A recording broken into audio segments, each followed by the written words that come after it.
साथियों, हमने हमारे फेसबुक और YouTube channel advocate Narendra Joshi and associate पे आपको 138 एनआई एक्ट से जुड़ी जानकारी, चेक बाउंस से लेकर अंतिम एक एक जानकारी देने का प्रयास हम आपको कर रहे हैं। मामला ये होता है कि आपने किसी व्यक्ति को अपने विधिक दायित्व के भुगतान हेतु चेक दिया,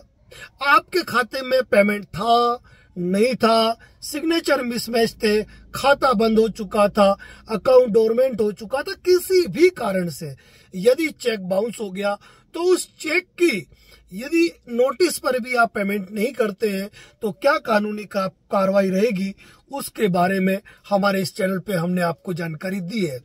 लेकिन इसी प्रकार क्या होता है कि 21वीं सदी का दौर आया है।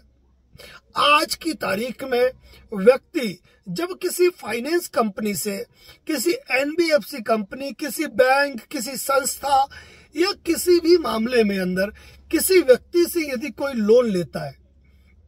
चाहे वह टू व्हीलर लोन लो, 4 व्हीलर लोन लो, मॉर्गेज हो, होम लोन हो, कंस्ट्रक्शन लोन हो, बिजनेस लोन हो, पर्सनल लोन हो, कोई भी लोन हो, अब इन लोन के अंदर हर महीने की एक निश्चित तारीख को व्यक्ति को इंस्टॉलमेंट पे करनी होती है, जिसे कि हम ईएमआई मासिक किस्त कहते हैं। मासिक किस्त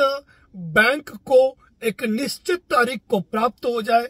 एक निश्चित तारीख को जो लोनी है उसके अकाउंट से ये राशि डेबिट हो जाए, इसके लिए व्यवस्था हुई है ईसीएस और एनएसीएच, यानी कि ऑटो डेबिट, इलेक्ट्रॉनिक सिस्टम से ऑटो डेबिट की सुविधा।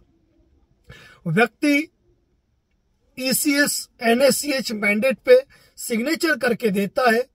कि इस फाइनेंस कंपनी को मेरे बैंक अकाउंट से इस निश्चित तारीख को इतने रुपए की राशि डेबिट करके दे दी जाए। अब इस मामले में न तो आपने चेक दिया है,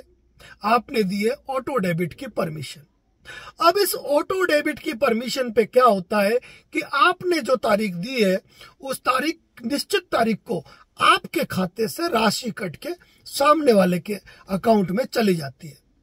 अब मान लीजिए आपके कोई भी लोन हो, उस लोन की ईएमआई है और उस निश्चित तारीख को आपके बैंक खाते में पर्याप्त राशि नहीं है। ऐसी अवस्था के अंदर सामने वाली कंपनी को राशि का भुगतान नहीं होगा, और राशि का भुगतान नहीं होगा तो यहां पर जिस तरह चेक बाउंस होता है, इस तरह आपका अनादरित हुआ ईसीएस या एनएसीएच, यानी कि ईसीएस एनएसीएच बाउंस हो गया। ऑटो डेबिट के अंदर जो किस्त आपकी बैंक को, आपकी एनबीएफसी कंपनी को मिलनी थी वह नहीं मिली। अब ऐसे मामले के अंदर जिस तरह 138 एनआई एक्ट के अंतर्गत रिटर्न मेमो की तारीख से 30 दिन के भीतर नोटिस भेजना मैंडेटरी होता है, उसी तरह यहां यदि फाइनेंस कंपनी आपके विरुद्ध कार्रवाई करना चाहती है तो ये कार्रवाई section 25 the payment and settlement act के तहत होगा। अब यहां पर चेक नहीं है, रिटर्न मेमो नहीं है, लेकिन इनकी ईसीएस एनएसीएच बाउंसिंग का एक पत्र आता है जो इनको प्राप्त होता है, जो क्लीयरिंग डिपार्टमेंट है वहां से, जिसे कहा जाता है R7 रिपोर्ट। अब उस R7 रिपोर्ट के आधार पर कंपनी के एडवोकेट लीगल टीम द्वारा जो लोनी है उसको नोटिस भेजा जाता है कि आपने इस एग्रीमेंट के तहत हमसे लोन लिया, मासिक किस्त आपने ऑटो डेबिट के जरिए चुनी और इस तारीख को इतने बजे ईसीएस हिट किया, लेकिन आपके अकाउंट में पर्याप्त राशि न होने के कारण ईसीएस बाउंस हो गया, जो कि section 25 the payment and settlement act के साथ 138 एनआई एक्ट के अंतर्गत अपराध है। जिस मामले के अंदर उस राशि, जो विवादित राशि है, उससे दोहरी राशि तक के जुर्माने का प्रावधान और 2 वर्ष तक के कारावास का प्रावधान है। आप 15 दिन के अंदर यह राशि संबंधित बैंक, फाइनेंस कंपनी को पेमेंट कर दे और रसीद प्राप्त कर ले, अन्यथा आपके विरुद्ध section 25 the payment and settlement act and section 138 negotiable instrument act के तहत प्रोसेस किया जाएगा। यदि 15 दिन के अंदर लोनी उस राशि का भुगतान कर देता है बैंक को, तो मामला खत्म, जिस तरह की 138 एनआई एक्ट का खत्म हो जाता है। लेकिन यदि वो भुगतान नहीं करता है तो ऐसी स्थिति में जिस तरह आपके बैंक के पुलिस स्टेशन के आधार पर जो जुडिशियल मजिस्ट्रेट की कोर्ट लगती है, उसी आधार पर इस्तिगासा दायर होगा कंपनी की ओर से संबंधित कोर्ट में। कॉग्निजेंस लेने का तरीका वही जो 138 एनआई एक्ट का है।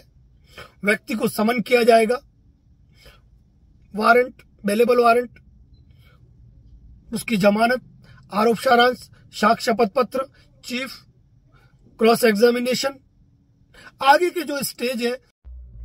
यानी कि इस केस में कहने का मतलब ये है कि आगे जो भी स्टेजेस रहेंगे वह 138 एनआई एक्ट की तर्ज पर ही रहेंगे। बस बात ये है कि इस मामले में चेक और रिटर्न मेमो नहीं होकर केवल R7 रिपोर्ट होगी और यह section 25 the payment and settlement act जो है वह 138 की तरह ही काम करेगा, लेकिन ECS या NACH यानी कि EMI बाउंसिंग पर यह कानून एप्लीकेबल होगा। इसी प्रकार के अपडेट हमारे YouTube चैनल और Facebook पेज पर दिए जाते रहते हैं। यदि चैनल पर नए हैं तो हमें सब्सक्राइब और फॉलो जरूर करें। धन्यवाद।